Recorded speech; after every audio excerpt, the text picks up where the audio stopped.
niekto si z niečoho zoberie slávu. Aj diabol si berie slávu. Celá generácia Izraelcov, ktorá išla na púšť, dostala zasľúbenie, že vojde do zasľúbenej zeme. A je napísané, že nevošli okrem dvoch. A to je v liste Židom. V 4. kapitole je napísané,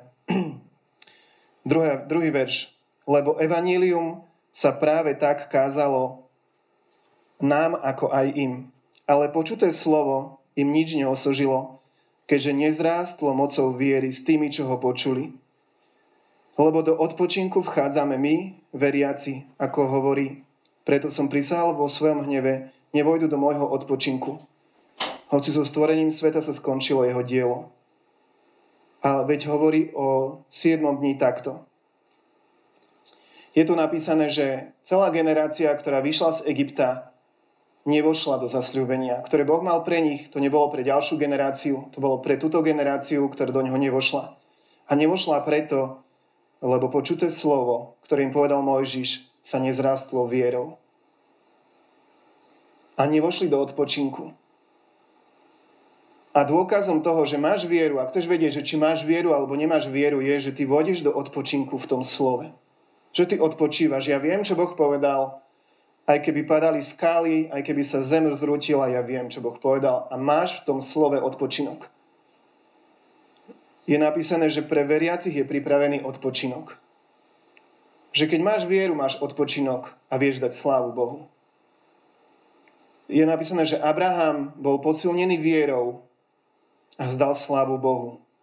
Potom je napísané, že proti nádeji a v iných prekladoch proti všetkej nádeji v nádeji uveril. Uveril, pretože že mu tá viera dala silu a on išiel dopredu a mal nádej. A stal sa silným vo viere. A zaujímavé je, že Abraham, on nemal len Izáka a Izmaela, on mal ďalších synov, pretože ten sľub bol taký silný v ňom, že tá viera Božia bola taká v ňom silná, že ten život odumreté jeho reprodukčné schopnosti boli absolútne potreté mocou viery Božieho slova.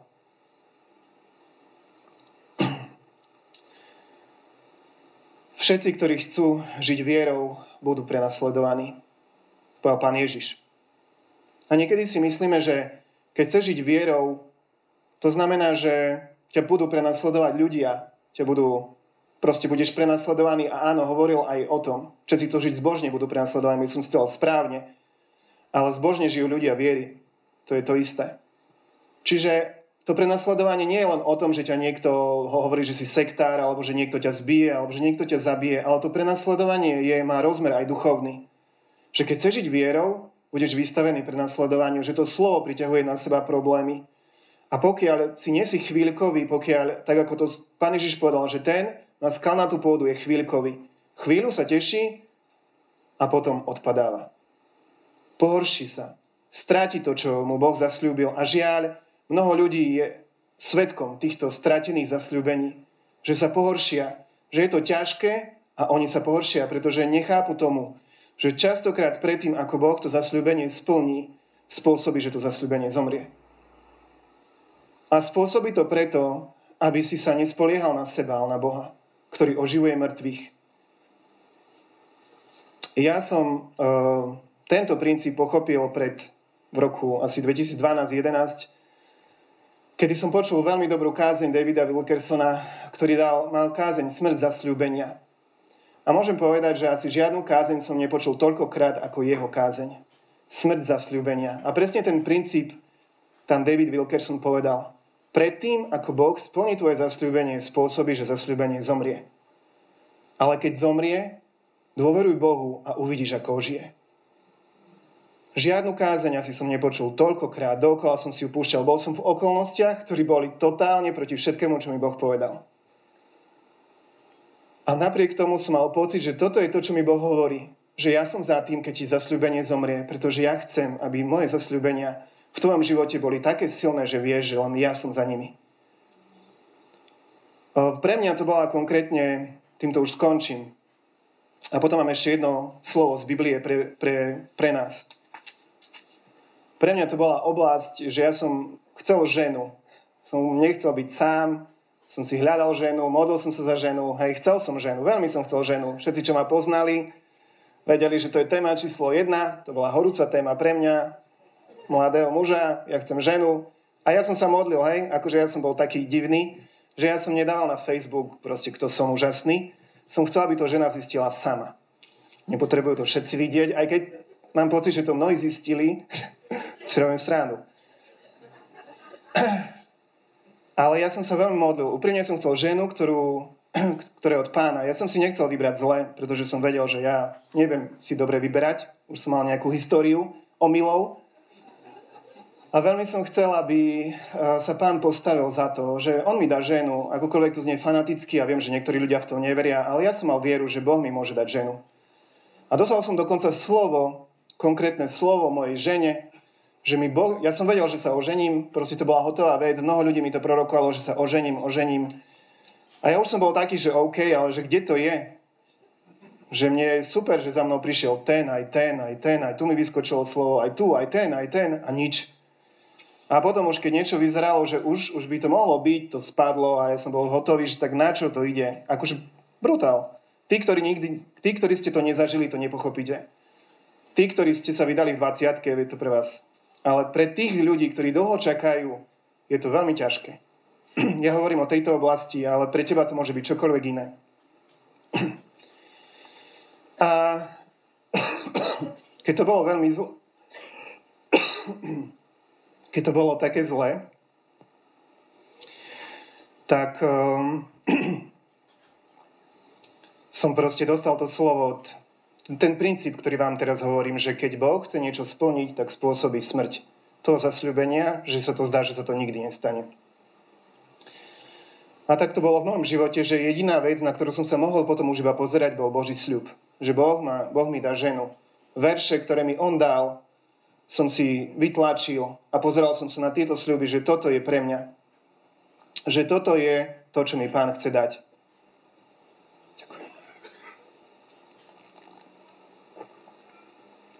A dokonca Martinka a Vládko, oni sa za mňa modlili. Oni mi povedali, že môj duch rozpozná, kto je moja žena. Rozsudzuj. Čo to znamená, môj duch rozpozná? Keď povedali, že moje oči to rozpoznajú, asi by som pochopil. Ale asi si mysleli, že som taký duchovný, že ja to pochopím, ale úprimne som to nechápal. Ale nejak tak mi to v hlave, že wow. Že to mi nikto nepovedal, buď si to vymysleli, alebo to je od Pána. Takže som si to zapamätal, že môj duch rozpozná, kto je moja žena. Netušil som absolútne, čo to znamená, ale dobre. A potom boli nejaké dievčatá, to je jedno. A do môjho života tamto asi môj duch nerozpoznal. Očividne. A potom do môjho života prišla Ivka. Neviem prečo, asi o tom nemám hovoriť. Ale chcem vám dokázať, že nehovorím teóriu. Že toto, čo som vám dneska povedal, mám odžité. Keď prišla Ivka do môjho života, ona prechádzala veľmi ťažkými vecami. Viete, hovorila o tom svedectvu, že sa rozvádzala a mňa v živote nenapadlo ju riešiť. Prišla vlastne sa modliť, prišla pre modlitbu, tak sme sa modlili za ňu, za jej manželstvo a tak ďalej. A nejakým spôsobom zrazu som si ju začal všímať, ale akože som to odsúval bokom, však to nemôžem. Ale nejakým spôsobom to rástlo a až som sa dostal do bodu, keď som si musel priznať, že sa mi páči, čo bolo ťažké. V tých okolnostiach. Veľmi ťažké pre mňa si priznať, že žena, ktorá prechádza procesom rozvodu, sa mi páči, že čo som za mimo, som úplne mimo Boha, že to čo je za okolnosti. A nerozumel som, že za toto som sa toľko rokov modlil, postil, že tu sa dostávam do extrémne ťažkých okolností, pretože som nemohol komunikovať, čo k nej cítim, absolútne som nevedel, na čom som, nevedel som, ako to skončí, proste veľmi ťažké okolnosti. Ale Pán mi dal jedno slovo, že spútaný sa čoskoro uvoľní, nepadne mŕtvy do jamy a nebude mu chýbať chlieb. A ja som, možno, že pre vás to nič neznamená, ale ja som vedel, že spútaný som ja, ktorý som spútaný tými okolnostiami, že nemôžem nič robiť. Nepadne mŕtvy do jamy znamená, že nestane sa to, čo sa bojím, že to dobre dopadne a nebude mi chýbať chlieb, že mi dá ženu. Akože toto komunikoval mne Duch Svätý a ja som, že wow, že ukazuje to na Ivku, ale je to také komplikované. A bolo to veľmi komplikované. Nebudem to rozvázať do bližších detailov, ale bolo to tak ťažké, ako som nikdy v živote v žiadnom vzťahu nezažil. Až som sa dostal do Izraela na jednej konferencii a na tej konferencii prišla za mnou jedna žena a povedala mi, že mala som obraz. Videla som, ako si pred raz cestím a máš pred sebou dve cesty. Jedna cesta je krásna a je na nej závora a druhá cesta je pekná a sú na nej trnie. A vyber si, ktorou cestou chceš ísť. A že wow, že neviem, či mám ísť cez trnie alebo cez závoru. Úplne som bol zase, ja neviem, či ku vám pán tak komunikuje, že všetkému rozumiete, ale ja som častokrát vygumovaný, že ja nechápem. Úplne som bol zdeptaný, že wow, že to je aké super slovo. Ale hneď, ako mi to slovo povedala, som si spomenul na jeden verš z prísloví, že zradený príbuzný je neprístupný ako nedobytné mesto a jeho spory sú ako závory hradu. Zradený príbuzný, a v inom preklade bolo zradená žena, je neprístupná alebo nedobytná ako nedobytné mesto a jej spory, to čo rieši, sú ako závory hradu. A ja som vedel, že to hovorí na Ivku. Že ona je teraz neprístupná a že tie spory, ten proces a tak ďalej sú ako závory hradu. A ja, že wow, ale že tá závora, že čo s tým? A išiel som vonku sa modliť a potom ma napadlo, asi ma Duch Svätý osvietil, že však závory sa dajú zdvihnúť. A normálne som sa modlil, že Páne, že ak je to Ivka a že tá závora, že zdvihneš tú závoru. A asi hneď na to, ako som sa domodlil, som počul taký zvuk, že som sa obzrel a bola tam závora, ktorá taký komplex bytový, ktorá sa mimovoľne zdvihla. A to, tak ako tu stojím, si to nevymýšľam. Nebolo žiadne auto, žiadny človek. Okolo 11. v noci sa závora sama zdvihla bez zasahu človeka. A ja som bol že hotový, že wow, že asi mi pán niečo chce povedať, že tá závora sa zdvihne. Ale okolnosti boli veľmi ťažké a pokračovalo to ďalej a ja som už bol v takom bode, že ja už to neviem ustať. A prišiel som na jedno stretnutie kresťanské a jeden muž, Boží služobník Milan Pressburger, mal také slovo, že niekto z vás je tu v veľmi ťažkom rozpoložení, že sa má veľmi ťažko, že ak si to ty dvihni ruku. A ja som dvihol ruku. A veľa ľudí dvihlo ruku, lebo keď sa spýtate, že kto sa má ťažko, tak kebyže každý mi dá euro, asi som bohač. A ja som dvihol ruku, ale s tým, že iba som bol poslušný. A on zrazu prišiel ku mne zo všetkých tých ľudí, a nás tam bolo asi 80, a začal sa modliť za mňa a vraví mi, že ja mám obraz. Že vidím akoby vlak na koľajniciach, ktorý ide až dorazí do depa. A v tom depe je taký betonový blok, kde sa tá cesta končí. A že ty máš pocit, že sa tvoja cesta skončila. Ale že Boh ti hovorí, že tá cesta pokračuje ďalej. Že je pre teba budúcnosť na tej ceste, že Boh má budúcnosť. A ja som vedel, že tá závora, ten blok, to je tá istá cesta, že to je Ivka. Že dvaja ľudia nezávisle od seba z 1000 kilometrov mi povedali to isté, že ona má byť mojou ženou a ja som bol taký, že wow, super, tak už sa to stane, už sa to splní, teším sa z toho, to už musí byť, to nie je možné, aby sa to nestalo. A zrazu, hej, Ivka, skončil sa jej proces rozvodu, a tak ďalej, tak ja, že dobre, idem do toho, poviem jej, že sa mi páči. Nepovedal som jej, čo mi povedal pán.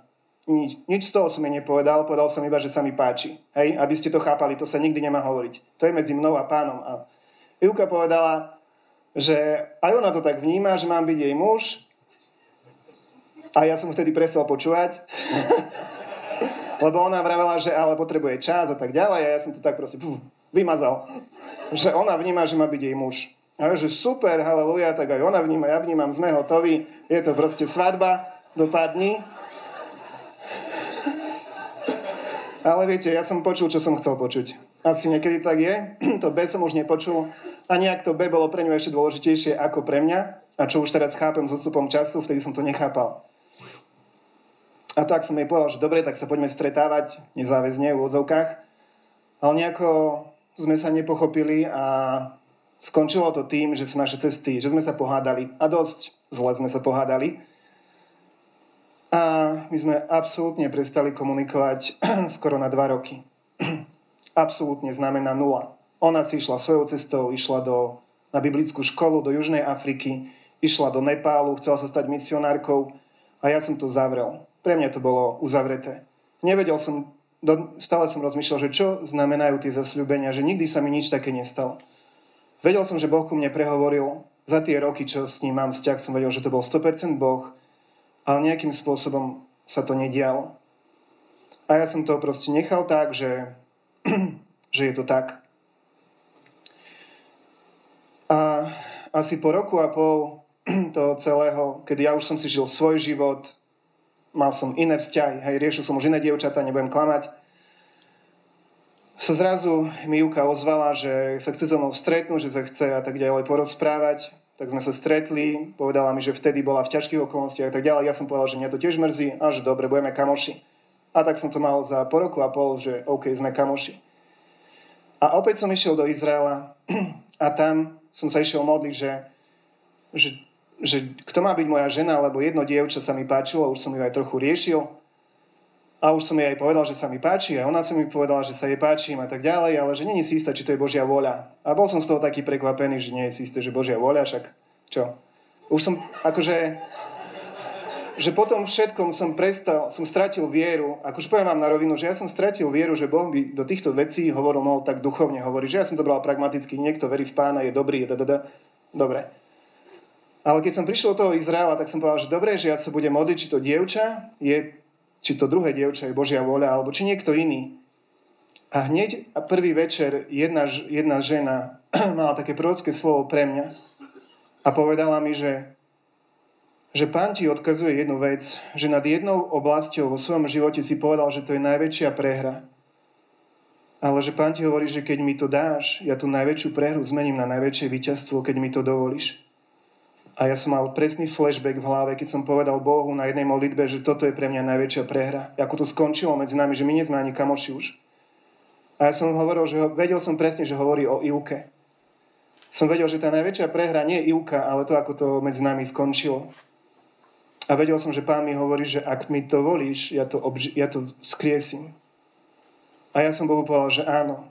Po modlitbách som povedal, že dobre, ak je to Ivka, mám dve podmienky. Ale Boh je vzťahový. On nemá problém, keď mu dáš podmienku v rámci vzťahu. Som povedal, že ak je to Ivka, musí ona prísť za mnou.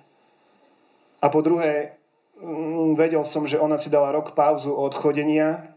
Som povedal, že niekto zruší Pán. Ja nebudem čakať rok, lebo som veľmi duchovný a duchovní ľudia sú netrpezliví. A som Bohu povedal tieto dve podmienky. Som ich povedal Pánovi, že ak toto je slovo od teba, Boh nemá problém byť vyskúšaný. Akože on nemá problém, keď ho skúša, keď proste je to vzťah. A ja som povedal, že ak je to Ivka, nech sa tieto dve veci stanú. A vedel som, že s tým dievčaťom, s ktorým som niečo už začal riešiť, som povedal, že musím to skončiť. Tak som to s ňou skončil. Vrátil som sa z Izraela a som na nule. Išiel som do Izraela s tým, že budem mať vzťah. Vrátil som sa z Izraela a som zase sám. A ja, že super, to je život viery. Ale asi o 2 týždne na to sa mi ozvala Ivka, že sa chce so mnou stretnúť. Sama od seba, ona o ničom netušila. Tak sme sa stretli, a Ivka mi povedala, že ona ma vníma, že by som mal byť jej muž a tak ďalej. Proste po 2 rokoch nuly, že s nikým nekomunikujete. A ja som proste skoro infarkt dostal. Ona si myslela, že neviem, čo sa tam deje medzi nami. Ja som ju zastavil, aby sa necítila nepríjemne. Ona si už myslela, že ja už niekoho iného mám, že ju idem odmietnúť a nechcem, aby to bolo nepríjemné. Ja som ju zastavil. Že nie, že už nehovor ďalej. Ale to preto, lebo ja som vedel, že to slovo sa zrazu stalo. Že to zasľúbenie sa splnilo presne teraz. A skutočne Boh dal, že to zasľúbenie bolo 2 roky mŕtve, ale on ho skriesil a skriesil to tak, že ja viem, že je to 100% Božia voľa a čímkoľvek sme v živote prechádzali, aj ťažkými vecami, aj pochybnosťami, my sme vedeli, že nás spojil Boh. A to nám pomohlo prejsť všetko. A videl som Božiu dokonalú múdrosť, že keby to všetko bolo také ľahké, my by sme, väčšina párov by neustala to, čo sme ustali my počas chodenia a 99% ľudí by sa rozišla. Ale my sme to dali kvôli tomu, že sme mali 100% istotu, že nás spojil Boh. A to, čo Pán ku mne ešte tak na záver prečítam z Ezechiela. 12. kapitole verš, ktorý je verím, že mnohých z vás. Potom mi zaznelo slovo Hospodinovo. Človeče, aké to máte príslovie o Izraeli? že dni plynú a zo všetkých videní nie je nič. Preto im povedz, takto vraví Hospodin Pán, urobím koniec tomuto prísloviu a už ho nebudú viacej používať v Izraeli. Avšak povedz im, priblížili sa dni a splní sa každé videnie, lebo nebude už nejaké márne videnie ani pochlebnícke veštenie v dome Izraela, ale ja, Hospodin, budem hovoriť. Čo poviem, to sa splní, viac sa neodiali. Ešte za vašich dní, dom zdoru, prehovorím slovo a vyplním ho, znie výrok Hospodina Pána. Potom mi zaznelo slovo Hospodinovo. Človeče, dom Izraela hovorí, videnie, ktoré on má, sa vzťahuje na mnoho dní a prorokuje o ďalekých dobách. Preto im povedz, takto vraví Hospodin Pán, neodiali sa už žiadne moje slovo. Slovo, ktoré budem hovoriť, sa splní, znie výrok Hospodina Pána. Neodiali sa už žiadne moje slovo. Toto tu som vnímal pre vás. Že Boh vám hovorí toto, pre niektorých z vás, že sa priblížili dni a splní sa každé slovo, ktoré vám povedal. Priblížili sa dni a splní sa každé videnie. Čo poviem, to sa splní, viac sa neodiali. Neodiali sa už žiadne moje slovo, ktoré budem hovoriť. Slovo, ktoré budem hovoriť, sa splní. Ak si ty dnešné ráno ten, ktorý vníma, že má slovo a to slovo sa nedieje a že to je dlho, už to trvá, tak ťa chcem povzbudiť v tom, že Pán ti chce hovoriť, že už sa neodiali žiadne jeho slovo. Slovo, ktoré on hovorí, sa splní a viac sa neodiali. Ak si v ťažkých okolnostiach, zdá sa, že Božie zasľúbenia nefungujú, ak si strátil vieru, môžeš úprimne Bohu povedať, Bože, odpusť mi. Ak si bol na skalnatej pôde, ak jednoducho ty si bol chvíľkový nadšený a potom si opadol, môžeš Bohu povedať, mrzí ma to, Páne. A Pán ťa obnoví. Ak uveríš tomu, že on robí to, čo som povedal, že tesne predtým, ako zasľúbenie sa stane, zomrie. Ak zasľúbenie zomrelo v tvojom živote, ak prechádzaš ťažkými okolnostiami, môžeš Bohu povedať, silný vo viere, môžeš mu vzdať slávu. Môžeš Bohu povedať, že ja ti verím, ja ti ďakujem za to, že si ma nenechal a neopustil v ťažkých časoch a že splníš slovo, ktoré si mi dal. A teraz môžeš na to reagovať, je to medzi tebou a Pánom, môžeš mu povedať, že Pane, odpusť mi, keď som strátil vieru. Odpusť mi, keď som strátil vieru, že toto sa stane v mojom živote ešte. Odpusť mi, keď som to zasľúbenie úplne sa ho vzdal. Môžeš mu povedať, to je jedna skupina ľudí, ktorí stratili vieru a ja verím, že niekto je tu, kto stratil vieru. V konkrétne zasľúbenie, nehovorím o viere v Pána Ježiša, ja nehovorím o viere v Boha, ja hovorím o viere v niečo konkrétne, čo ti Boh chcel dať. Druhá skupina ľudí sú tí z vás, ktorí sa nachádzate v bode, ktorým zomrelo zasľúbenie, ktorým sa zdá, že toto sa už nikdy nestane. Si vo veľmi ťažkých okolnostiach a máš pocit, že okolnosti sa zhoršujú a nezlepšujú. Ale Pán je s tebou a on to vzkriesí svojim časom. A tretia skupina ľudí sú tu, ktorých verím, že Pán im odkazuje to, že žiadne slovo sa už viacej neodiali. Že ak dlho čakáš a nič sa nemení, on bude robiť, slovo, ktoré on povedal, sa splní a už nebude žiadne zdržiavanie slova. Ja sa chcem modliť za všetky tri skupiny ľudí a ty môžeš pridať svoj amen na to. Pane, ja sa modlím, aby si odpustil. V prvom rade, keď strácame vieru, keď sme ako tá skalnatá pôda, chvíľkový, načas, radostný, potom sa pohoršíme na slove, potom sa pohoršíme na tom prenasledovaní, potom sa pohoršíme na tom, že sme ako Jozef spútaní v okovách a nevidíme cestu. Prosím, odpusť každému z nás vrátane mňa, keď zahadzujeme svoju vieru, keď proste odpadávame, ako je napísané, že odpadávame od viery, v to zasľúbenie, Páne. Prosím, odpusť nám to. Modlím sa za ľudí, ktorí prechádzajú ťažkými okolnostiami, ktorí sa teraz cítia ako Jozef, že sú spútaní, ktorí majú zasľúbenie, ktorí veria v zasľúbenie, ale sa im zhoršuje situácia, v ktorú veria. Ktorým sa zdá nemožné, aby sa splnilo to, čo si sľúbil, ktorých okolnosti priviedli do bodu, že im je ťažké veriť. Modlím sa, Páne, za tých ľudí, aby si im povzbudil, dal im nádej a ukázal im, že ty to vzkriesiš svojim časom, že môžu v tom odpočívať, môžu ti vzdávať chválu, môžu ti ďakovať, že ty to vzkriesiš svojim časom, lebo ty oživuješ mŕtvych. Ty oživuješ mŕtvych a povolávaš to, čo nie, ako keby bolo. A modlím sa, Páne, za tých ľudí, ktorí dlho sú v niečom. Možno, že už to nie je ťažké, už sú apatickí. Už je to dlho, už sa zdá, že to videnie sa zdeľuje na mnohé dní, už sa zdá, že to slovo sa týka budúcich časov, že už sa to nemôže stať zajtra ani dnes. Sa modlím za tú skupinu ľudí, pre ktorých máš to slovo, že už nebude žiadne márne videnie, že slovo, ktoré ty hovoríš, sa splní a viacej sa neoddiali. Modlím sa proti oddeľovaniu slova. Prosím, Pane, aby si všetky vplyvy, ktoré spôsobia, že tvoje slovo, ktoré sa malo splniť, sa oddialilo, odstránil z cesty.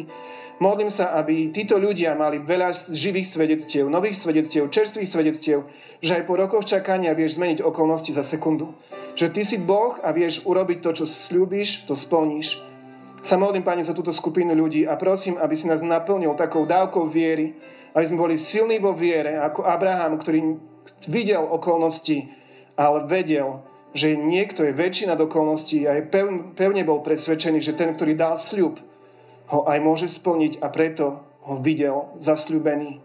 Modlím sa, Pane, za ľudí, ktorí nemajú vieru, ktorí absolútne nerozumejú konceptu viery, ktorí nerozumejú tomu, že veriť znamená dôverovať Tebe, ísť tvojou cestou a nepozerať na okolnosti, ale povolávať to, čo nie je, ako keby bolo. Povolávať Tvoje slovo do existencie. Tak sa modlím, Páne, aby tento zbor bol plný viery, ktorá vie zdať slávu Bohu, aj keď to je ťažké, ktorá vie zdať slávu Bohu aj uprostred súženia, aj uprostred okolností, ktoré sú totálne proti všetkému, čo veria.